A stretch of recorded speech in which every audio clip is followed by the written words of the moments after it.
Hello दोस्तों, मैं संजीव। आज हम बात करने वाले हैं जैन धर्म के ऊपर। इससे पहले मैं ऑलरेडी बौद्ध धर्म पे वीडियो बना चुका हूँ और एमसीक्यू भी उसका मैं डाल चुका हूँ। अगर आप नहीं देखें तो मैं लिंक डिस्क्रिप्शन में डाल दूँगा। आज हम बात करेंगे जैन धर्म के ऊपर। जैन धर्म में 24 तीर्थंकर हुए थे। जैन धर्म प्रचलित हुआ था महावीर के कारण, है ना। तो चलते हैं, देखते हैं कैसे कैसे क्वेश्चन बन सकते हैं। ये एग्जाम में क्वेश्चन बने हैं। डिस्क्रिप्टिव हम डिटेल में देखेंगे। अगर जैन धर्म के बारे में देखें तो जैन धर्म एक प्रतिक्रियावादी धर्म था, जिसका प्रवर्तक कौन थे? ऋषभदेव। यानी जैन धर्म की स्थापना ऋषभदेव ने किया था, जिन्हें आदिनाथ के नाम से भी जाना जाता था। तो बेसिक सा क्वेश्चन तो पहले ये होता है कि पहले जैन या पहले बौद्ध। तो सबसे पहले बौद्ध धर्म हुआ था। जैन धर्म के 24वें तीर्थंकर ना महात्मा बुद्ध के समकालीन थे। इससे पहले तो ऑलरेडी 23 तीर्थंकर हो चुके थे। तो प्राचीन धर्म तो जैन धर्म हुआ। जैन धर्म की स्थापना कौन किए थे? ऋषभदेव किए थे।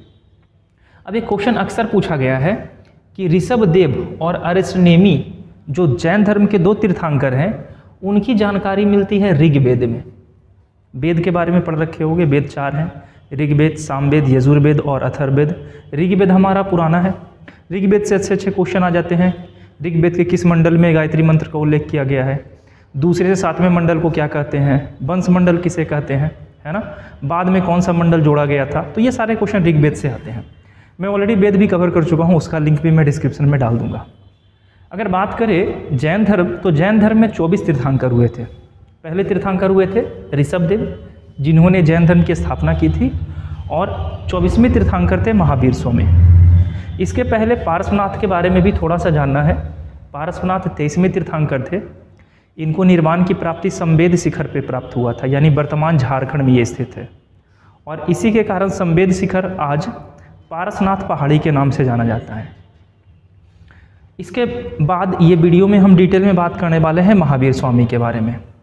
कहा जाता है तीर्थंकर, ये क्वेश्चन पूछा है तीर्थंकर किसे कहते हैं? तो तीर्थंकर का अर्थ होता है मार्ग दिखाने वाला, यानी जीवन में रास्ता दिखाने वाला कि किस रास्ते पे आपको चल के मोक्ष की प्राप्ति होगी।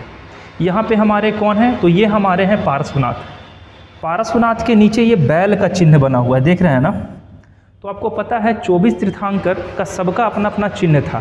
अगर पार्श्वनाथ के बारे में बात करें तो उनका चिन्ह बैल आता है, जबकि अगर महावीर स्वामी की बात करें तो इनका चिन्ह आता है सिंह। तो ये अक्सर क्वेश्चन में पूछा जाता है कि किनका कौन सा चिन्ह था। बीपीएससी में तो अक्सर सीक्वेंस में अरेंज करने के लिए दे दिया जाता है कि पहले कौन तीर्थंकर आए, उसके बाद कौन आए, उसके बाद कौन आए। तो अभी हम डिटेल में बात करने वाले हैं जैन धर्म में महावीर स्वामी के ऊपर। वर्धमान महावीर, फोटो दिख रहा होगा महावीर स्वामी का, है ना। महावीर स्वामी का जन्म कब हुआ था? 540 ईस्वी पूर्व। यानी जिस समय महावीर का जन्म हुआ था उसी समय आसपास में हर्यक वंश चल रहा था, यानी मगध साम्राज्य। मगध साम्राज्य से पहले भी एक वंश था जिसे कहते थे बृहद्रथ वंश, और बृहद्रथ वंश के शासक थे बृहदत्त और जरासंध। इसी समय महावीर स्वामी का जन्म हुआ था। महावीर स्वामी का जन्म 540 ईस्वी में कुंडलवन वैशाली के पास हुआ था। अब ये वैशाली कौन सा जगह है? तो बिहार आप देख रहे होंगे। बिहार में 16 महाजनपद है।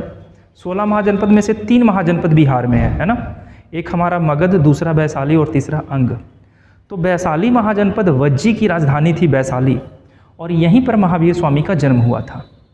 महावीर के बचपन का नाम वर्धमान था, और ये काफ़ी बार पूछा गया है एग्जाम में कि महावीर स्वामी के बचपन का नाम। आप हमें यह भी बता देना कि राहुल के बचपन का, महात्मा बुद्ध के बचपन का नाम क्या था? राहुल महात्मा बुद्ध के पुत्र का नाम है, ना कि महात्मा बुद्ध के बचपन का नाम। तो महात्मा बुद्ध के बचपन का नाम क्या था, ये आप कमेंट में हमें बताना।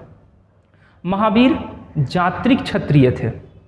ये काफ़ी बार पूछा गया है जात्रिक, जैसे महात्मा बुद्ध शाक्त क्षत्रिय थे। ये अक्सर पूछा जाता है कि महात्मा बुद्ध कौन से क्षत्रिय थे और महावीर स्वामी कौन से क्षत्रिय थे। जो मैं बातें अंडरलाइन कर रहा हूँ, हो सके तो आप भी अंडरलाइन करके स्क्रीनशॉट ले लीजिएगा। इनके पिता कौन थे? सिद्धार्थ। महावीर के पिता सिद्धार्थ और माता त्रिशला। और ये कहाँ की थी? तो ये लिच्छवी की शासक थी। लिच्छवी यानी वैशाली, वज्जी महाजनपद की राजधानी वैशाली थी। वैशाली एक गणतंत्र महाजनपद था, ये भी आपको पता ही होगा। अगर बात करें चेटक की बहन, है ना, ये जो थी इनकी माता त्रिशला चेटक की बहन थी। और अगर आप हर्यक वंश पढ़े होंगे बिंबिसार के बारे में, तो बिंबिसार भी चेटक की पुत्री से शादी करते हैं, है ना। प्रसेनजीत की बहन से शादी करते हैं, महाकोसला से, और वज्जी महासंघ की चेटक की एक पुत्री होती है, उनसे भी ये शादी करते हैं, है ना। तो यहाँ पे चेटक जो है, चेटक के कौन लगे ये, तो ये लगे चेटक इनके मामा जी। इस हिसाब से बिंबिसार महावीर स्वामी के जीजा जी लगे। रिलेशन अच्छे से याद रखना। हम बात कर रहे हैं मगध का, और मगध में बात करें तो मगध में पहला वंश था हर्यक वंश, ये आपको अच्छे से पता होगा। और हर्यक वंश का पहला शासक ही है बिंबिसार, और बिंबिसार अपने साम्राज्य को विवाह विस्तार की नीति के जरिए बढ़ाता है, और इसी ने वज्जी की एक रानी थी, उन्हीं से विवाह किया था, और वो रानी कोई और नहीं चेटक की पुत्री थी, जिनका नाम था चलना। और चेटक की बहन के पुत्र हैं कौन, सिद्धार्थ। इस हिसाब से महावीर स्वामी बिंबिसार के साला लगे। ठीक है, आगे चलते हैं। पत्नी यशोदा और पुत्री अनुज्या, यानी महावीर स्वामी की पत्नी का नाम था यशोदा, और महावीर स्वामी की एक पुत्री थी जिनका नाम था अनुज्या, या इसे प्यार से लोग प्रियदर्शनी भी कहते थे। और इन्होंने प्रियदर्शनी की विवाह किससे की थी, जमाली से। और ये जमाली कौन है, तो ये जमाली महावीर स्वामी के प्रिय शिष्य है। जैसे अंगद के बारे में जानते होंगे, महात्मा बुद्ध के प्रिय शिष्य थे, वैसी जमाली महावीर स्वामी के प्रिय शिष्य है, और इन्हीं से अपनी पुत्री का विवाह करते हैं। ठीक है, आगे चलते हैं। महावीर स्वामी 30 वर्ष की अवस्था में गृह त्याग किए थे, और महात्मा बुद्ध 29 वर्ष की अवस्था में गृह त्याग किए थे।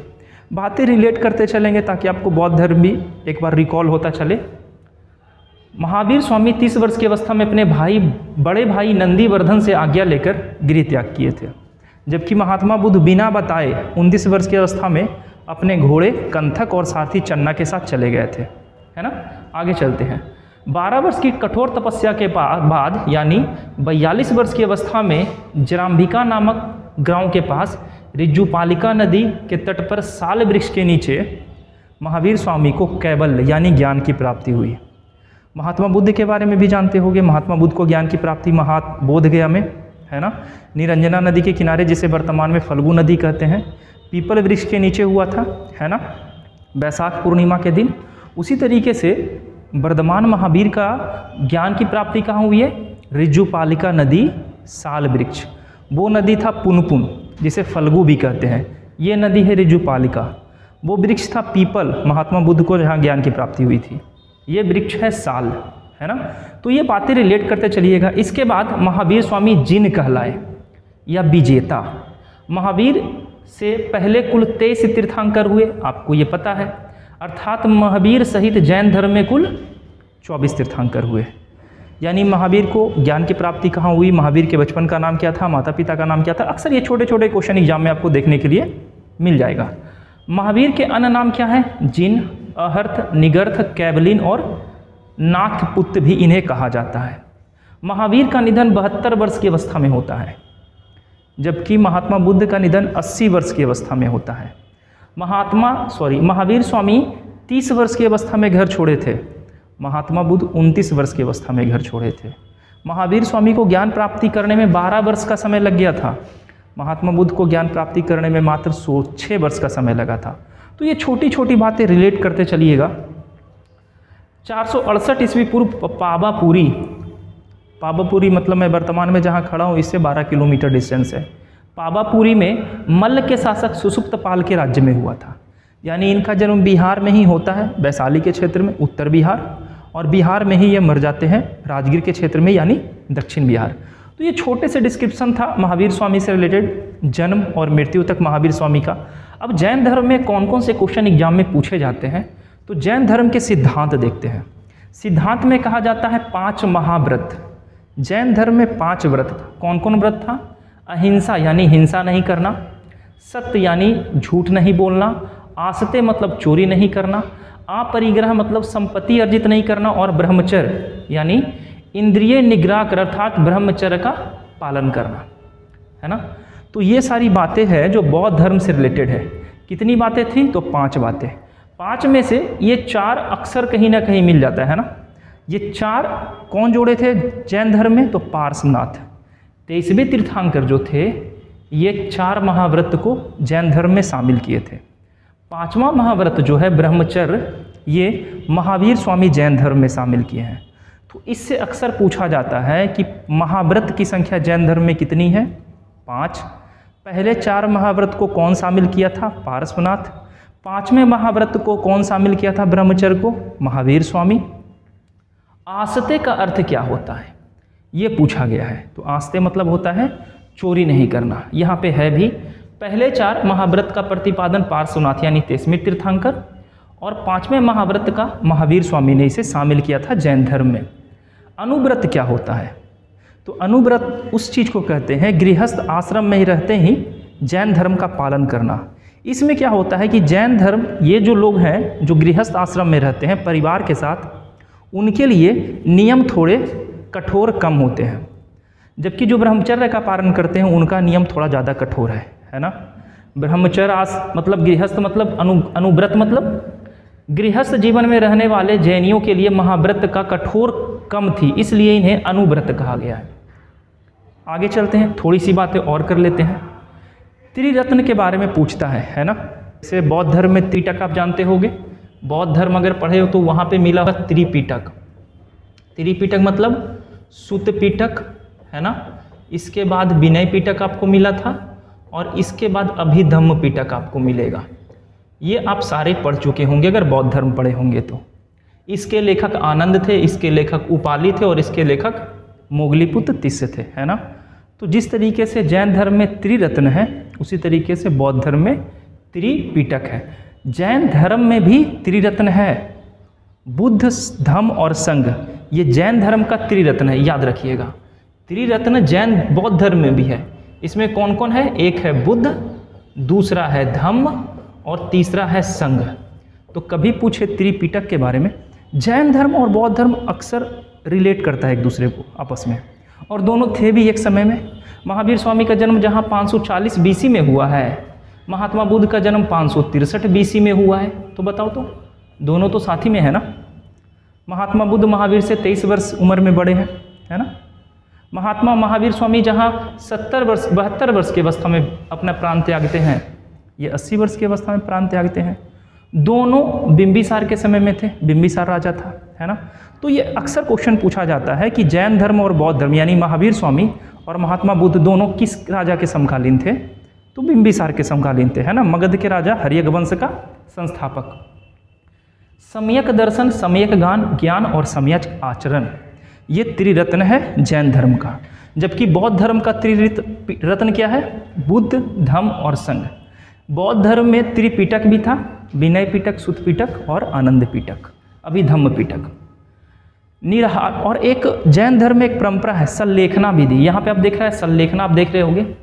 सल्लेखना विधि, एक क्वेश्चन आता है कि वो कौन सा ऐसा शासक है जिसने सल्लेखना विधि से अपने प्राणों को त्यागा था? तो आंसर हो जाएगा चंद्रगुप्त मौर्य। चंद्रगुप्त मौर्य जीवित रहते अपने पुत्र बिंदुसार को गद्दी दे देते हैं और चले जाते हैं कर्नाटक के श्रवणबेलगोला। वहाँ पे एक चंद्रगुप्त बस्ती बसाते हैं और यही विधि के जरिए अपने प्राणों को त्याग देते हैं। निराहार, निर्जल यानी उपवास रहते हुए क्या करते हैं? ये अपने प्राण को त्यागना सल्लेखना विधि कहलाती है। देखिए, चंद्रगुप्त मौर्य ने इसी विधि से अपने प्राणों को त्यागा था। तो ये सल्लेखना विधि कहीं ना कहीं एग्जाम में पूछा गया क्वेश्चन है कि सल्लेखना विधि किस धर्म से संबंधित है या सल्लेखना विधि क्या है। देवताओं का अस्तित्व, जैन धर्म का मानना है कि देवता है, स्वीकार करता है, परंतु उसका स्थान जिन से नीचे रखा है। बौद्ध धर्म तो बिल्कुल इनकार कर देता है कि देवता ऐसा कुछ चीज़ ही नहीं है, इवन मूर्ति पूजा नहीं करनी चाहिए, है ना। बौद्ध धर्म यही कहता है ना। जैन धर्म कहते हैं देवता है, लेकिन देवता से ऊपर कौन है? जिन, है ना, जिनी, 3 इच्छाओं को पूरा करो, है ना।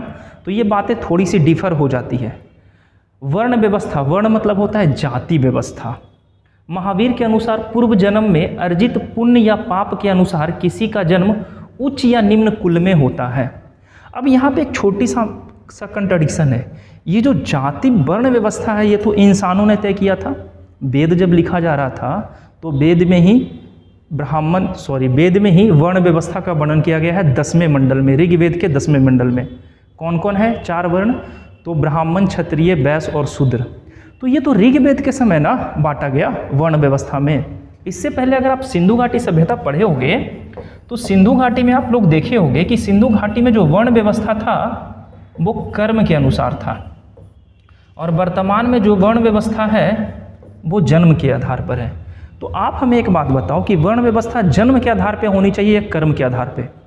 आंसर अपना अपना ना कमेंट में ज़रूर हमें बताना कि जन्म के आधार पर वर्ण यानी जाति व्यवस्था होनी चाहिए या कर्म के आधार पर होनी चाहिए। अब ये महावीर स्वामी का कहना था कि उनके पाप और पुण्य के हिसाब से तय होता था कि कौन उच्च कुल में होगा और कौन निम्न कुल में। तो साहब ये तो उच्च और निम्न कुल तो मानव डिसाइड करता है ना, हम न बनाए हैं वर्ण व्यवस्था जाति व्यवस्था, है ना, भगवान तो ये नहीं बनाया था। तो ये थोड़ी कंट्राडिक्शन का विषय है, ठीक है। जबकि वर्ण व्यवस्था पर महात्मा बुद्ध भी बात किए थे। महात्मा बुद्ध का भी कहना था ना कि जो छोटे वर्ण के लोग हैं ना, शूद्र लोग, वो बौद्ध धर्म में प्रवेश नहीं ले सकते, ठीक है। बौद्ध धर्म में प्रवेश लेना बड़ा कड़ा नियम था। 15 वर्ष से छोटा बच्चा बौद्ध धर्म में प्रवेश नहीं ले सकता था। उसके अलावा जो अपंग है, डिसेबल, उनको भी बौद्ध धर्म में प्रवेश नहीं दिया जाता था, ठीक है। जो कर्जदार हैं, कर्ज किसी पे है, वो भी बौद्ध धर्म में शामिल नहीं हो सकता था। शत्रु बौद्ध धर्म में शामिल नहीं हो सकता था, ठीक है। तो ये सारी बातें थोड़ी है कंट्राडिक्शन वाली। आगे चलते हैं। जैन धर्म का प्रसार, प्रसार मतलब विस्तार, कैवल्य मतलब होता है ज्ञान। ये बहुत बार पूछा गया, कैवल्य का अर्थ क्या होता है। ज्ञान प्राप्ति के बाद महावीर अपना प्रथम उपदेश राजगीर विपुलाचल पहाड़ी वराकर नदी के तट पर, बढ़िया समझना, महावीर स्वामी कहाँ ज्ञान की प्राप्ति किए थे? जराम्भिक नामक गांव में ऋजुपालिका नदी के किनारे और साल वृक्ष के नीचे ज्ञान की प्राप्ति होता है उनको। और प्रथम उपदेश कहाँ देते हैं? राजगीर के विपुलाचल पहाड़ी बराकर नदी के किनारे। ये अक्सर क्वेश्चन एग्जाम में आया हुआ है। जमाली इनका प्रथम शिष्य था और इनका दामाद भी था जमाली। चंदना के बारे में बात करें तो चंदना वो स्त्री है, जो पहली स्त्री है जो जैन धर्म में शामिल हुई थी। जैन धर्म में शामिल होने वाली प्रथम स्त्री चंदना है। आप हमें आंसर, एक क्वेश्चन का आंसर कमेंट में करना कि बौद्ध धर्म में शामिल होने वाली प्रथम स्त्री कौन थी। आगे, महावीर के प्रधान शिष्य की संख्या 11 था, जिन्हें गंधर कहा जाता था, जबकि बौद्ध धर्म में महात्मा बुद्ध के शिष्यों की संख्या 5 था, यहाँ 11 है। ये सारी बातें याद कर रखिएगा। महावीर ने प्राकृत भाषा में धर्म का प्रचार किया था और बौद्ध धर्म पाली भाषा में अपने धर्म का प्रचार किया था। तो रिलेट करते चल रहे हैं बातों को, मैं डिस्क्रिप्शन में लिंक डाल दूंगा, आप वो वीडियो देख लीजिएगा, बौद्ध धर्म, ठीक है। आगे चलते हैं। जैन धर्म के प्रचार के लिए पावापुरी में एक जैन संघ की स्थापना की गई थी। पावापुरी वही जगह है जहाँ पर महावीर स्वामी की मृत्यु हुई थी, है ना, सुसुप्तपाल के शासनकाल में। आनंद, वासुदेव, कामदेव, कुंडकोलिया आदि उनके प्रमुख शिष्य थे। महावीर की मृत्यु के बाद सुधर्मन जैन धर्म का अध्यक्ष बना था। कहा जाता है जैन धर्म, महावीर स्वामी जो थे हमारे, वो जैन धर्म के अंतिम तीर्थंकर थे। उसके बाद जैन धर्म में कोई तीर्थंकर नहीं बना, कुल 24 तीर्थंकर ही हुए थे। महात्मा बुद्ध में बौद्ध धर्म में सिर्फ एक ही तीर्थंकर है ना, वो थे महात्मा बुद्ध। महावीर स्वामी जब मरे थे तो सुधर्मन जो था वो जैन धर्म की देखरेख कर रहा था। अब छोटी सी बातें और कर लेते, जैन धर्म का विभाजन कब होता है। तो कहा जाता है कि मगध में 12 वर्षों का लंबा अकाल पड़ता है। अब इन 12 वर्षों में कुछ जैन मुनि क्या करते हैं, अपने साथ कुछ जैन मुनियों को लेकर चले जाते हैं दक्षिण की ओर, कर्नाटका। अगर आपको भारत का मैप याद होगा, ऑब्वियस ही बात है याद होगा, तो ये क्षेत्र हमारा जो है कर्नाटका का क्षेत्र है, और यहीं पे, और ये क्षेत्र हमारा मगध का था। यहाँ से आ जाते हैं कर्नाटका। ये हमारे कौन थे? दिगंबर, दिगंबर कहलाते थे ये। और दिगंबर के गुरु कौन थे? तो भद्रबाहु थे। भद्रबाहु कहा जाता है, भद्रबाहु के नेतृत्व में कुछ जैन धर्म के लोग कर्नाटक चले आए, क्योंकि यहाँ पे मगध में 12 वर्षों का लंबा अकाल पड़ा। जब 12 वर्ष के बाद ये कर्नाटक से यहाँ लौटते हैं तो देखते हैं कि जैन धर्म के लोगों ने जैन धर्म का पालन नहीं किया है, और इस कारण उत्तरी जैन धर्म और दक्षिणी जैन धर्म के लोगों के बीच मतभेद हो जाता है। और ये मतभेद होता है किस समय? मौर्य वंश के समय। और मौर्य वंश के शासक कौन थे इस समय? तो चंद्रगुप्त मौर्य थे, चंद्रगुप्त मौर्य। इसी समय ये सारी घटनाएं चल रही थी। तो चंद्रगुप्त मौर्य क्या करते हैं एक मीटिंग बुलाते हैं जिसे प्रथम जैन संगीति कहा जाता है। प्रथम मीटिंग होता है पाटलिपुत्र में और मीटिंग में अध्यक्ष बनाया जाता है, यहाँ एक शासक है जैन धर्म के गुरु स्थूलभद्र को। और आप यही बताइए कि जब इन्होंने ही जैन धर्म का पालन नहीं किया और आप इन्हें ही अध्यक्ष बना दोगे तो भद्रबाहु क्या करेंगे? निंदा करेंगे, मीटिंग छोड़कर चले जाएंगे। होता भी कुछ ऐसा ही है। भद्रबाहु कहते हैं कि इन्होंने ही जैन धर्म का पालन नहीं किया और इन्हें अध्यक्ष बना दिया गया है। इसी समय जैन धर्म दो भाग में बढ़ जाता है। एक कहलाता है श्वेतांबर। श्वेतांबर मतलब होता है सफ़ेद वस्त्र पहनने वाले जैन मुनि, और एक कहलाते हैं दिगंबर यानी दक्षिण के जैन मुनि जो नग्न अवस्था में रहते हैं। महावीर स्वामी नग्न अवस्था में रहते थे, उन्होंने वस्त्र का भी त्याग कर दिया था, है ना। तो जो नीचे के थे लोग वो दिगंबर कहलाए, नग्न अवस्था में रहते थे। ऊपर के लोग श्वेतांबर कहलाए, श्वेत वस्त्र पहनते थे। और यही था मतभेद, और यही मतभेद के कारण क्या हो गया, आपस में जैन धर्म दो भागों में बट गया। तो ये आप ले लेना स्क्रीनशॉट। आगे चलते हैं। बौद्ध धर्म में 4 बौद्ध संगति होता ना, जैन धर्म में 2 जैन संगति होता है। एक जैन संगति के बारे में तो बात कर लिए, कब हुआ था? 300 ईस्वी पूर्व। और आपको याद है ना कि 300 ईस्वी पूर्व यानी कि अगर हम बात करें तो 319 या 322 आप कह सकते हो। 322 में चंद्रगुप्त मौर्य गद्दी पर बैठेंगे, है ना। और इन्हीं के शासनकाल में प्रथम जैन संगति होता है। कहाँ होता है? पाटलिपुत्र में। अध्यक्ष कौन थे? स्थूलभद्र। और इस समय शासक कौन थे? चंद्रगुप्त मौर्य, याद रखिएगा। इसके बाद होता क्या है, तो जैन धर्म 2 भाग में बढ़ जाता है, श्वेतांबर और दिगंबर। उत्तर भारत के जैन श्वेतांबर कहलाए जो श्वेत वस्त्र पहनते थे, और दक्षिण भारत के लोग दिगंबर कहलाए जो नग्न अवस्था में रहते थे। दूसरी जैन संगति हुई 6ठी शताब्दी में, ईस्वी पूर्व नहीं है, यानी पहली और दूसरी के बीच में 900 साल का अंतर है, ये बात याद रखिएगा, है ना। और कब हुआ था? 6ठी शताब्दी। कहाँ हुआ था? तो बल्लभी यानी गुजरात में हुआ था। और अध्यक्ष कौन थे इसके? क्षमाश्रवण। ये काफ़ी बार क्वेश्चन पूछा गया है। प्रथम जैन संगति, द्वितीय जैन संगति। बौद्ध संगति 4 हुआ था ना। पहला हुआ था हमारा राजगिर, दूसरा वैशाली, तीसरा पाटलिपुत्र और चौथा कुंडग्राम यानी कि जम्मू कश्मीर। यहाँ प्रथम जैन संगति पाटलिपुत्र और दूसरा गुजरात, ठीक है। प्रथम के अध्यक्ष स्थूलभद्र और दूसरे के अध्यक्ष क्षमाश्रवण। दूसरी जैन संगति के बाद जैन ग्रंथ का अंतिम रूप से लिपिबद्ध यानी संकलन किया गया। तो ये बेसिक सा बात था जैन धर्म से रिलेटेड। आई होप कि आपको जैन धर्म समझ में आया होगा। इससे रिलेटेड जो भी MCQs बन सकते हैं मैं वो MCQs का वीडियो आपके सामने लेकर आऊँगा। आई होप कि वीडियो अच्छा लगा होगा। लाइक कीजिए, शेयर कीजिए। मिलते हैं, बाय।